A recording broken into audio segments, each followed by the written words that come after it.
بسم اللہ الرحمن الرحیم۔ اللہ پاک تیرا لاکھ لاکھ شکر۔ آج 13 دسمبر ہفتے کا دن ہے، اور اس وقت کی جو دیکھنے والے مناظر ہیں یہ ماڑی کے ہیں۔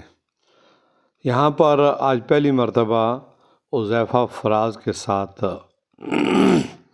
مقامی قبرستان کی طرف جا رہے ہیں۔ حذیفہ فراز کی پرنانی، یعنی اس کا جو نانا ہے اس کی والدہ اور رشتے میں میری مامی، یہ قبرستان ہے، یہاں پر مدفن ہے۔ اس کی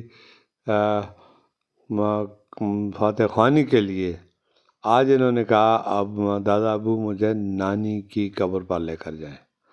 تو ان دشوار گزار اور اس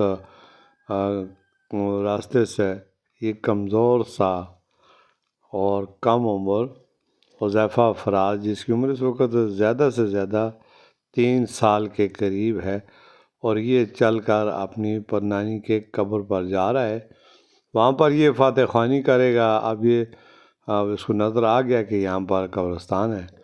پھر اس نے مجھ سے پوچھا کہ میں یہاں سے کھڑا ہو کر فاتح خوانی کروں، اور مجھے آپ بتائیں کہ وہ میرے جو نانا ابو ہیں ان کی والدہ صاحبہ کی قبر کون سی۔ اب یہ اس کے اوپر بیٹھ چکا ہے، تو بیٹھ کر یہ فاتح خوانی کر رہا ہے، لیکن قبر جس پر یہ بیٹھا ہوا ہے یہی والی ہے۔ پھر میں نے کہا کہ اس طرح سیدھا ہو کر قبلہ رخ کر دعا کریں۔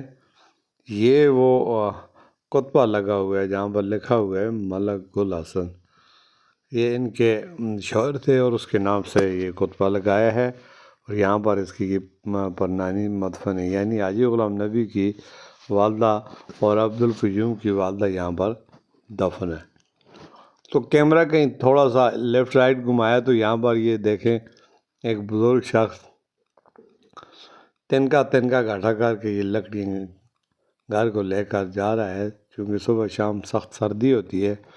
آگ جلانے کے لیے اگر اس کے پاس پیسے ہوتے تو یہ بہت ساری لکڑیاں گاڑی بھر کر گھر تک لے کر جاتا، لیکن آئے ہوئے غربت، اس غربت کے مارے یہ یہاں پر لکڑیاں چن کر اپنے گھر کا سلسلہ چلانے کی کوشش کر رہا ہے۔